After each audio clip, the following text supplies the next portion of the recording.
Yo, this is your girl, Jula. You're listening to the Pastry Bear Podcast with Winston Murdoch. Hola, esta es Jula. Estás escuchando el Pastry Bear Podcast con Winston Murdoch. Hey y'all, welcome back to another episode. As I sit here and discuss with you, my listeners, something that I'm truly passionate about. You know, I've spent a lot of my life trying my best to understand this culture of food, understanding the trends and the patterns. I'm watching a novel cuisine being created as we speak, and it excites me. But there's one thing that scares me. The thing that scares me is that the Caribbean may be sitting in the back, struggling like they're doing in music. Africa is not only going to take over the music industry, they're going to take over the food scene too. Imagine, raggea and dancehall was once one of the most popular music in the world. Now it's struggling, trying to stay relevant. The music is also changing. The sounds are changing. These changes are a direct effect of influences outside of Jamaica.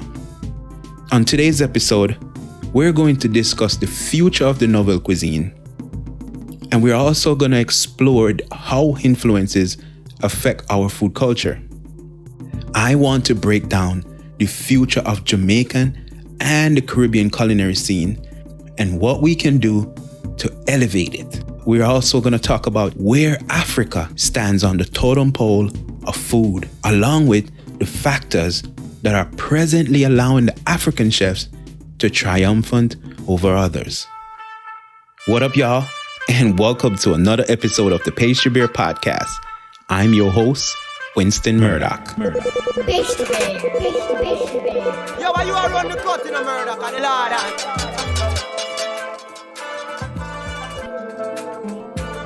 Lord? Today, we're going to discuss a topic that is very dear to me. As you may or may not know, I'm Jamaican born, and I proudly represent the culture of the black, the green, and the gold via its food. My dream is to see the culinary landscape of this beautiful island rise and takes its place on the world market where it deserves to be.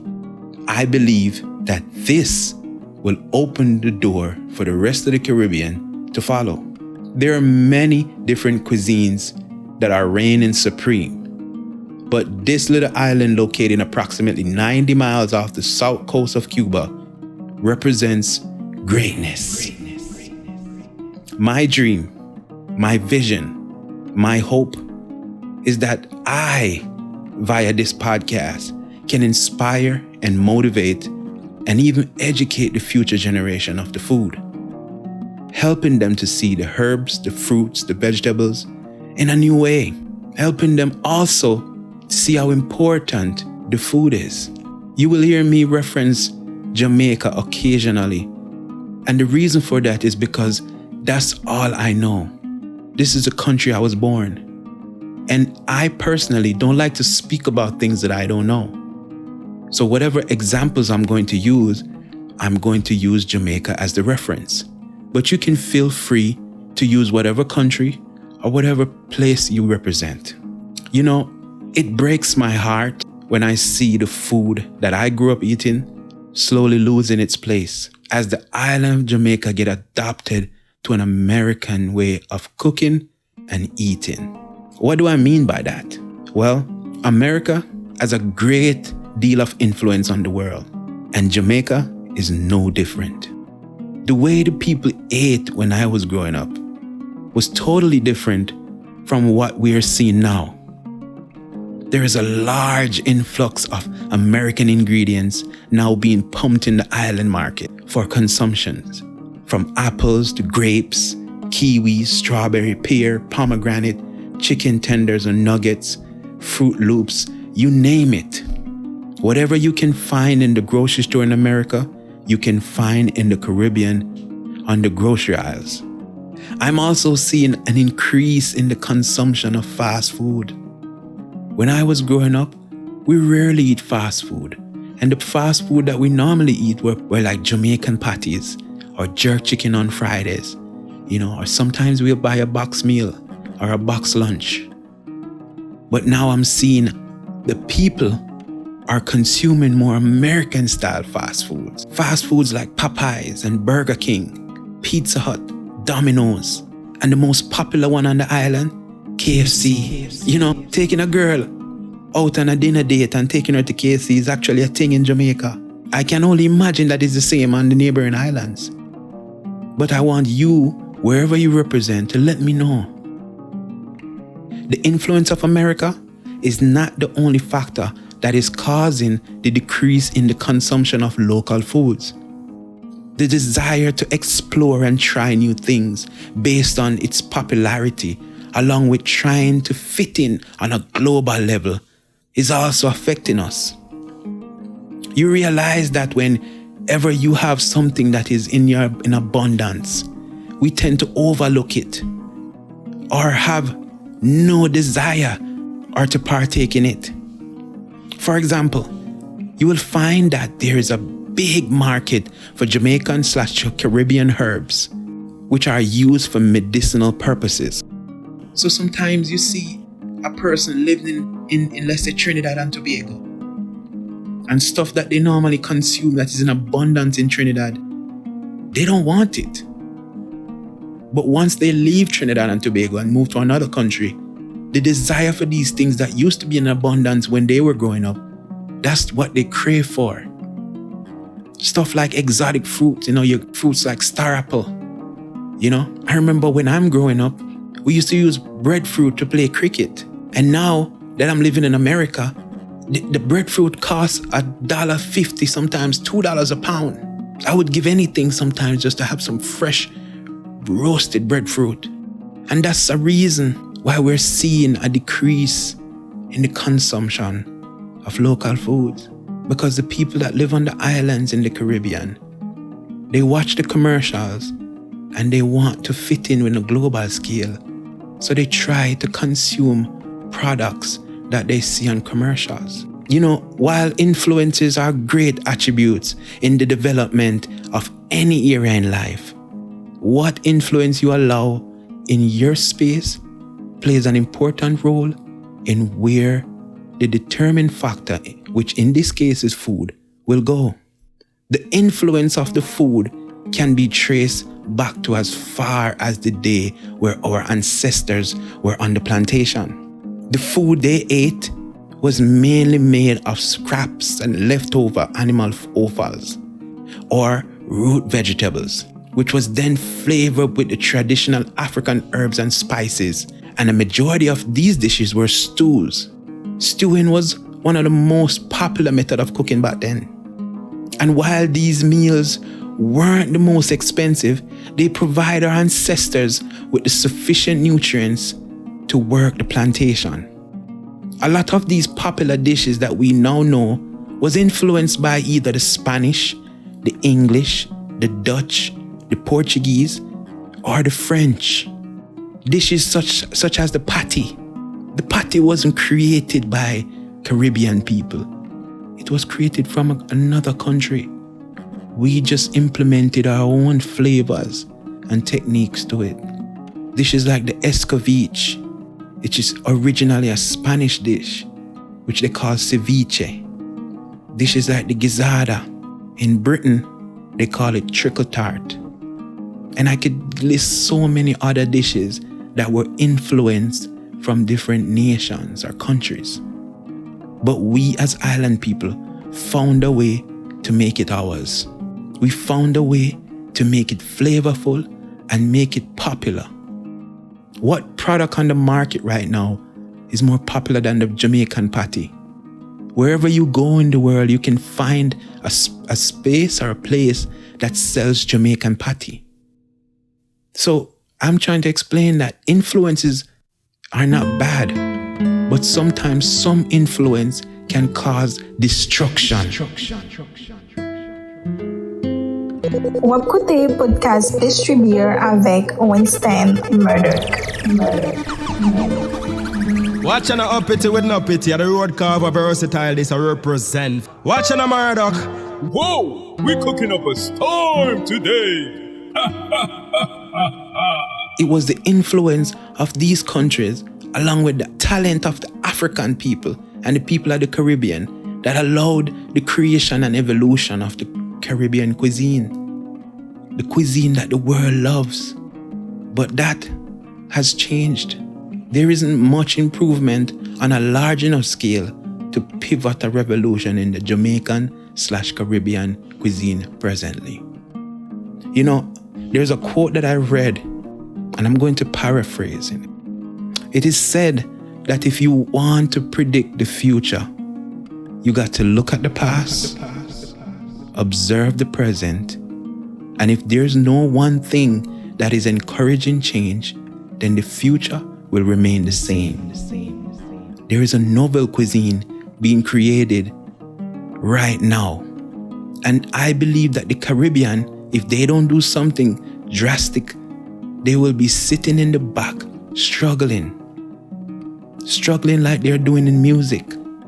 And the Africans are not just going to take over the music industry, they're going to take over the food scene too. Reggae and dancehall was once one of the most popular music in the world. Now it's struggling trying to stay relevant. My dedication to this culinary art has helped me to understand and see the direction that the food scene is going. Sometimes it can be a little challenging to keep up with all the trends, but I think I can predict exactly its destination.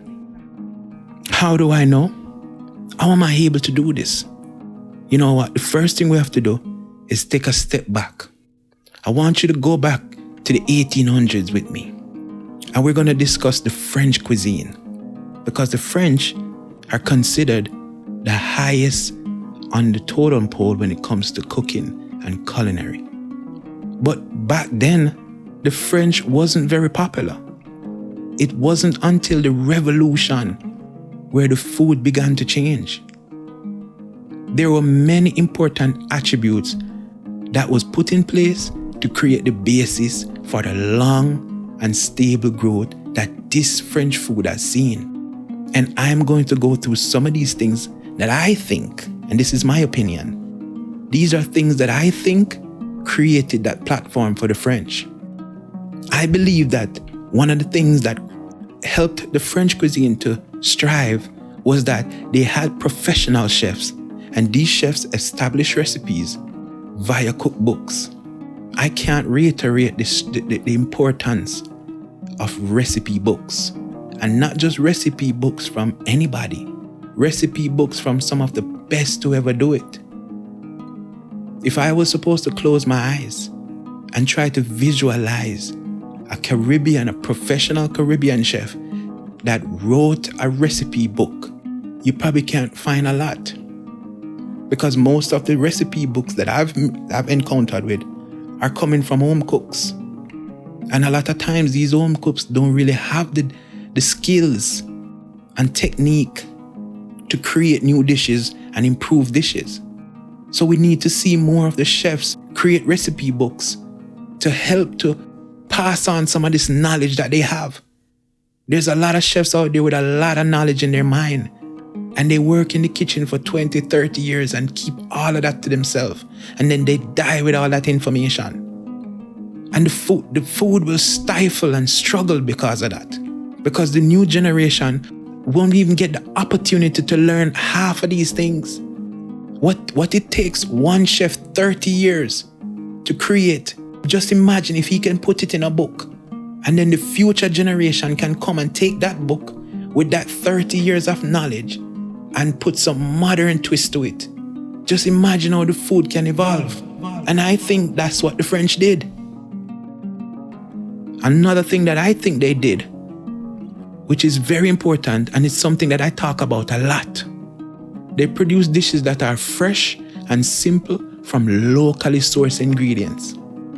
Listen, I can't say this over and over again, but I'm gonna. It is important that whatever you cook come from within 10 miles of where it's being cooked. It doesn't make any sense that you're trying to make foie gras, or you're trying to make strawberry pie, or you're trying to make blueberry pie. You don't grow blueberries in your country. Why don't you use something that you have there?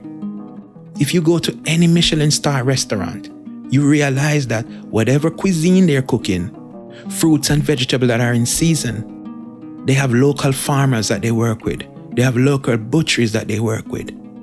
That's why they can stand out, because their food don't taste like regular stuff that you would eat on a regular basis. Like the world that we're living in right now, you find that food and fruits don't have a season anymore. You can get a strawberry any time of the year. You can get a blackberry any time of the year. And that's not how it was. It's not how it's supposed to be. Food have a season, just like everything. And food should be cooked in its season. You understand what I'm saying? So they realized that cooking dishes that are fresh and simple, they were able to create a better flavor and give you a better experience. Another thing that helped them was these guys, they believed in development of the cuisine. They wanted to improve every dish and make it better than the last one. And this led to the development of techniques to improve the dishes over the years. They also understood the ingredients that they were using. And I could go on and on, but this is just a synopsis of things that I think the French were able to use to create this path that they are on. Whoa, we're cooking up a storm today. Watching a Murdoch. What up, y'all, and welcome to another episode of the Pastry Bear Podcast.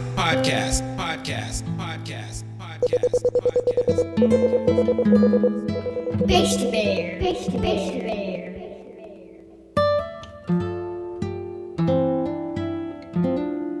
So after explaining all of this, I'm going to show you now how those changes that the French made is now affecting the novel cuisine that I'm telling you about. The novel cuisine that I see and I predict that is going to reign supreme is coming out of Africa. As everybody probably know, there's numerous challenges that most African countries are facing.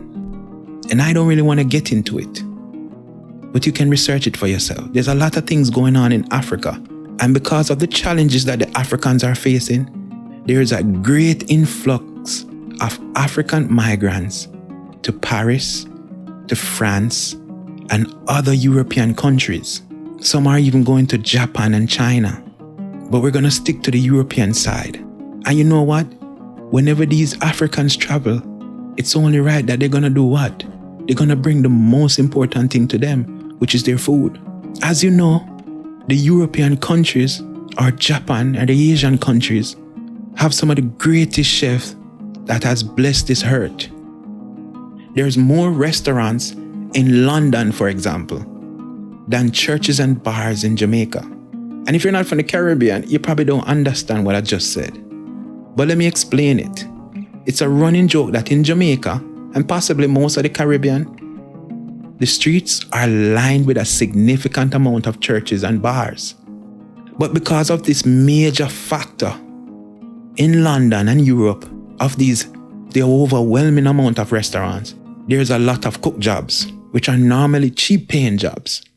And the Africans acquire these jobs, learn the techniques, then use these same techniques in their cuisine. You following me? You know, I remember my mentor, Chef Colin Brown, who I've spoke about previously in other episode.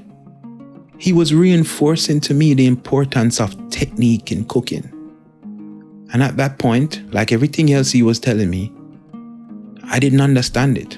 Because back then, I had very little knowledge and experience when we were having that conversation. But presently, I not only understand, but I'm on the verge of mastering many of these techniques that I have been learning. Can you see the repeating factor? While cooking itself is an art form, the techniques are more important, along with understanding the ingredient and cooking methods. These are things that I, as a young chef, learned while I was going to culinary school. Even in Jamaica, where I studied, they taught us the fundamentals of cooking. But it was basic and straight from a book. You know, trying to understand, reading these books and learning these techniques, for some people it's challenging. But let me explain something to you.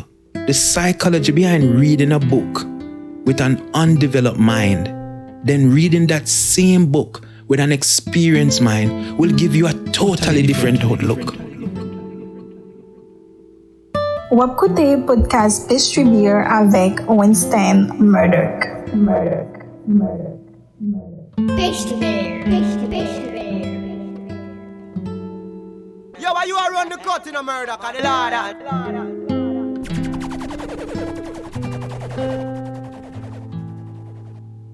Whoa, we're cooking up a storm today. Watching a murder.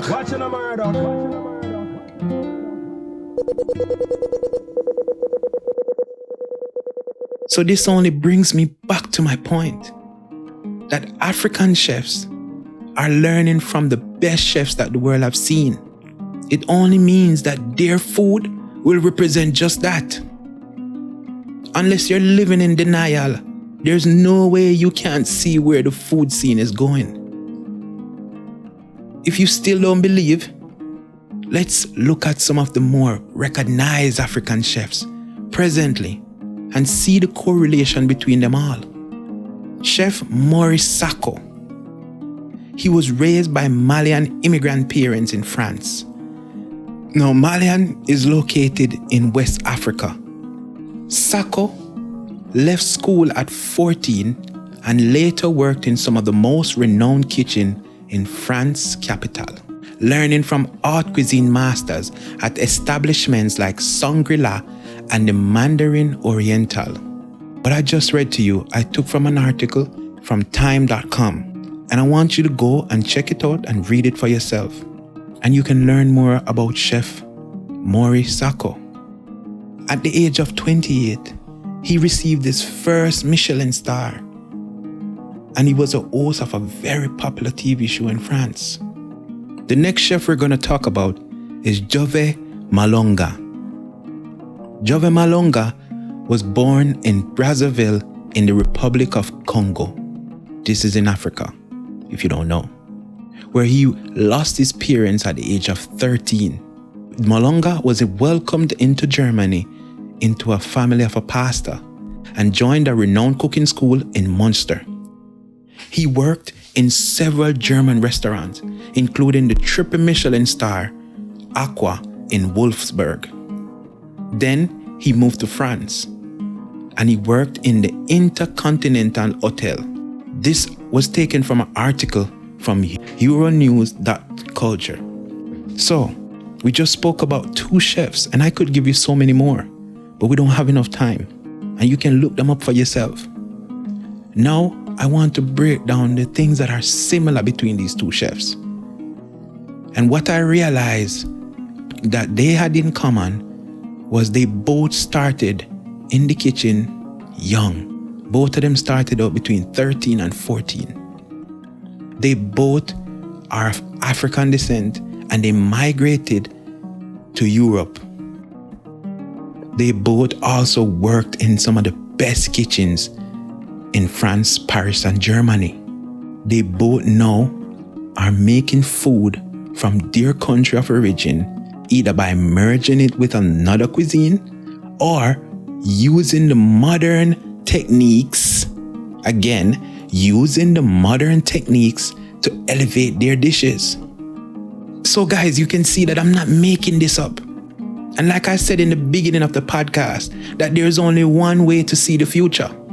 You have to look at the past, observe the present, and if there's no one thing changed in the present, then the future will remain the same. And if you're looking now, you realize that the past of the African cuisine was underrated. It was street food. But presently, we're seeing chefs that are rising to the challenge. Chefs that are putting their food on an elevated level.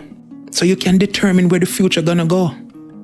And you know, if you take a look at the history of, let's say, the French cuisine, you would see the same factors. And like I said earlier in the podcast, again, that it was the revolution that changed the food scene for the French. Well, Black Lives Matter is helping to change the trajectory of the African/Caribbean culinary experience. And if you understand the role that time plays in life, then you would know that most major occurrences take 5 to 10 years to see results. What up, y'all, and welcome to another episode of the Pastry Bear Podcast. Vous écoutez podcast Pastry Bear avec Winston Murdoch.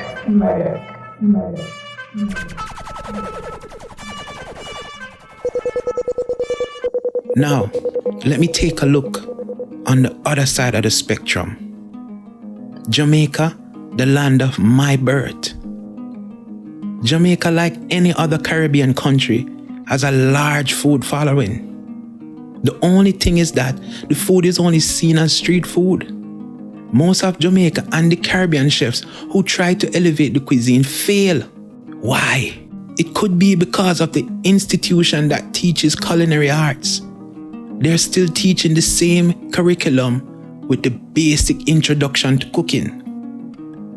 Another issue that I believe, and this is just my opinion, there aren't enough high-end modern cuisine restaurants in Jamaica or any other part of the Caribbean. And this is just based on my knowledge. I haven't seen any of them. And if you know of any of them, comment below the name of them and I'll check them out. So if we don't have a high-end restaurant where these students, after learning the fundamentals in school, they can go there to use the skills that they learn, but also learn modern and exciting techniques. The curriculum that they're teaching, the food curriculum, is holding the cuisine back too. Think I'm lying? Look at the menus in most of the hotels and restaurants in Jamaica or the Caribbean. Look at the words used to describe dishes and techniques. You will see that it's all old stuff. Words like gastrique and macerated. And nothing is wrong with using these words on your menu. But when you go to a more developed era, you realize that the wording on the menu has changed. I don't see a difference between Jamaica, Africa, and London. They all have the same basic essentials. So why they can't produce the same result in regards to food? This is a question I want you to ask yourself and comment to me so we can discuss it in a future episode. Pastry Bear.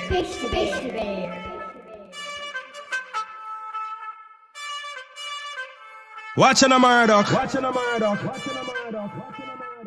Seriously, right now, I'm going to tell you about 2 or maybe 3 Caribbean-born chefs who are trailblazers in the space.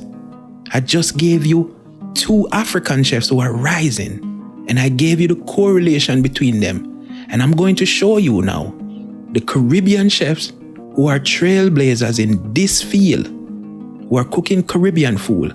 We're going to show you the similarities between them and the African chefs.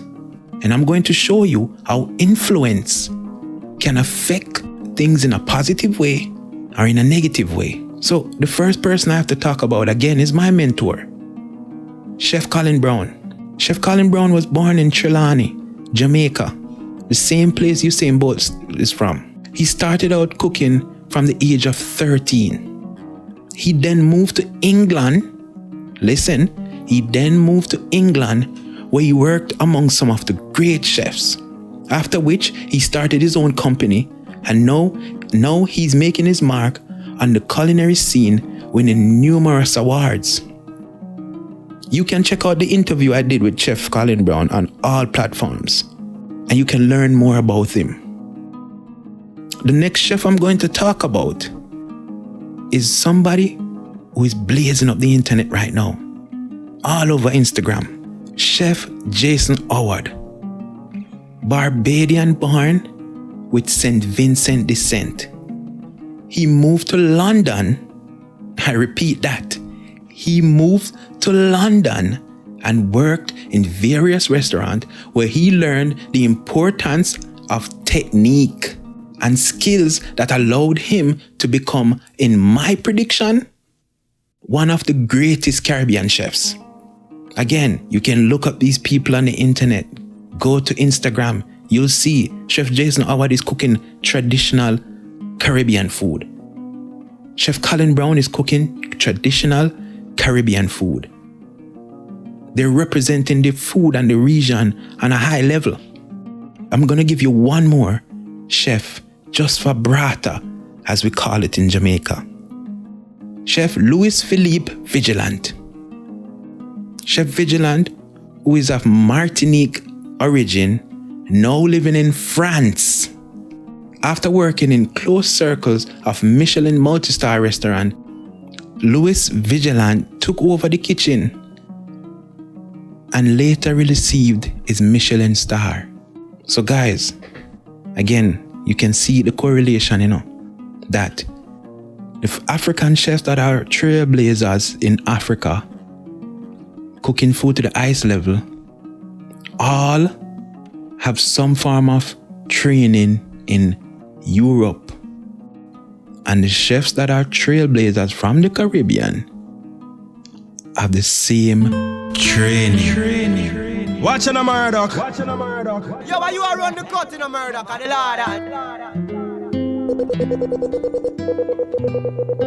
Vous écoutez podcast Distribuer avec Winston Murdoch. Whoa, we're cooking up a storm today. So we can see, that it doesn't matter where you're from. It's about where you go that determines your future of your existence. And also, what influences you allow in your life, which will help to mold and shape your path. If you strive to be the best, then you have to associate yourself to the best. A topic I spoke about on my first episode titled Finding Purpose. You can check it out to get a better understanding. Most of the other cuisine that's represented on the highest standard of cooking are influenced by European and Asian countries. So when I see the influence that America has on the Caribbean, I get nervous to see the type of food that the young generation are presently eating is an assurance of what the future of the Jamaican / Caribbean cuisine will look like. And I don't want you to get me wrong. I love America. This is my home. But American lifestyle is totally different from the other countries I just spoke about. All the countries in Europe and Asia. The United States of America is more respected worldwide and known for its business infrastructure, the development, and the forward thinking. It is also known for opportunity for professional growth, not for food. If you look at the type of food that the average American eat compared to the Europeans or the Asians, or even the old school Caribbean countries before the great takeover, then again you will see my point. If you could have a conversation with people who visit the US but live in different places outside of the US and ask them what they think about American cuisine or American food, then you will see my point yet again. This is not an attack on America, but just an in-depth explanation of my point.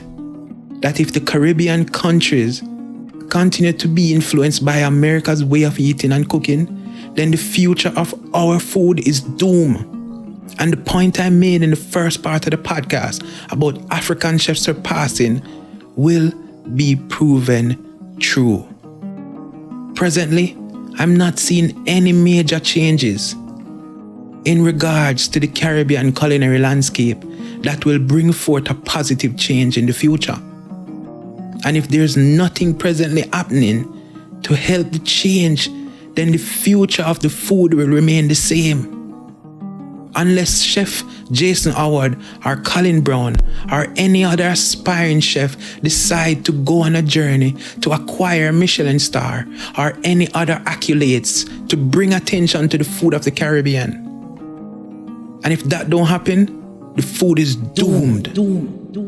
As you probably have realized from this podcast, that Africa and African chefs are seeing a change presently, which means the future of their food will evolve. If you check the awards, the international awards that they have every year, the Best Chef Award, the Michelin Award, the 50 Best Chef Award, there's an African chef in that. Tell me where you see a Caribbean chef. Pastry Bear. Watching a Murdoch. Vous écoutez podcast Pastry Bear avec Winston Murdoch. Yo, why you are run the cut in a Murdoch and the Lord?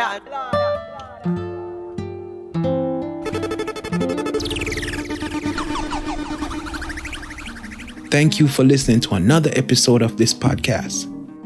And I hope that this episode can help someone out there. I hope that it can inspire one of you, my listeners, whether you're a chef or just a foodie,